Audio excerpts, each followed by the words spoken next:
they're going to show up again. So right. Good job from Hong Kong. The next one is the International Region Champions. Lenok Han Primary School Team 02 from Kit Stan, Vietnam. And for our final winners in the Singapore region, our winners are Team Hogwarts from Duck Learning in Singapore. Congratulations to all of the regional winners in the Novice League, Novice Division. Yeah, congratulations. Novice Division is a new division, but some of these teams have been facing really difficult challenges.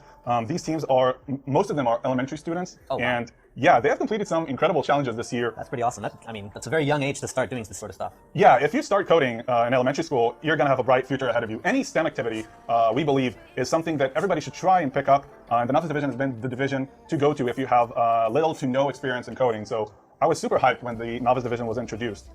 Now we move on to some of the solutions. As you know, the Novice Division had 3 games, RoboGolf, Disco Blocks, and Moonbase. And we have chosen the teams with the highest score for each of those games, and we're going to take a look at some of them. Would you like to introduce the first one? Sure. Let's start out with a game called RoboGolf.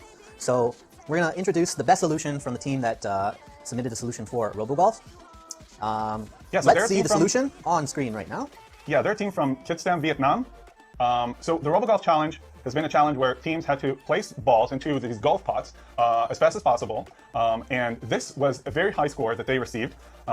What they have managed to do is to get more balls than they're supposed to have by having very small increments and just having, you see these 2 balls that put into the same second? I did. So the way the challenge works is once you get 5 balls into the pots, the challenge ends. But they've managed to get them in such a small increment of time that the other ball managed to get in too. So they actually got more than the balls they needed, and that's what got them this high score. So it's a very interesting loophole they found there. Yeah, I love it when teams do that. I mean, we try to create games that are, bulletproof, but it's interesting whenever a team is able to like take the rules and kind of bend them a bit. I think that's incredible, because in life sometimes we have to find, the creative solution and not necessarily the one that's most straightforward. Yeah. And I'm glad this is one of the solutions we had to see, and they managed to get such great results. Yep. Okay, the next game is the Disco Blocks game. It's the cat team that we reviewed earlier. They had the best solution.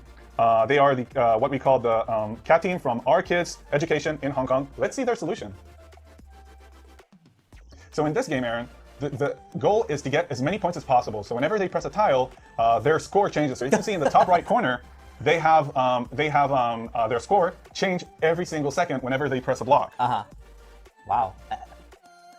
What are they doing here? They're just collecting points like so fast? So they have actually managed to find, it's not a loophole, but it's very close to a loophole. So I think what they found is that if they stand between the tiles, like the robot itself, the robot Zappy, it has what we call in game design, it has a hitbox. Yeah, hitbox. So whenever certain points of that hitbox presses one of the tiles, it sees it as if the robot pressed it. So most of the solutions were, okay, so let's drive around the platform and collect those tiles. And they managed to say, okay, let's put Zappy between the tiles, and when it spins, they actually are able to press multiple tiles very, very quickly by spinning, thus manipulating their score. And when I watched this, like, this is not what you expect when you review a student's code, right? You see, okay, they have the high score, let's see what they do. And when I saw that robot spinning, I was like, oh man. This is very creative thinking. It's very out of the box, just trying to think of how the most efficient way to hit the tiles with your hitbox, because basically that's the challenge.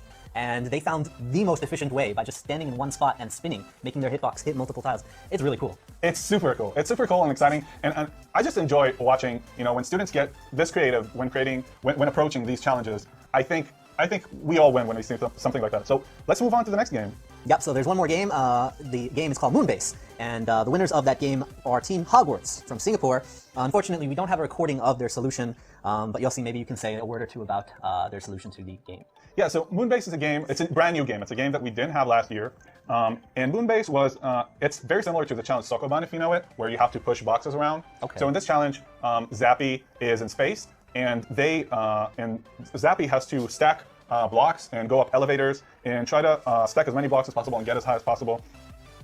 This solution was good. Unfortunately, when we were trying to extract their code to show it, we kind of didn't manage to do it. So I would really love to be able to show you, but we weren't able to.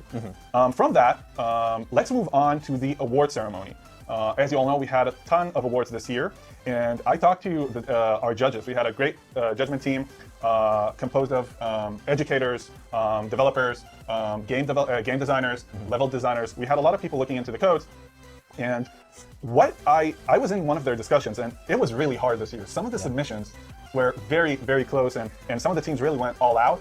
But in the end, we were only able to pick one winner for every award. Yeah, but we did create multiple categories.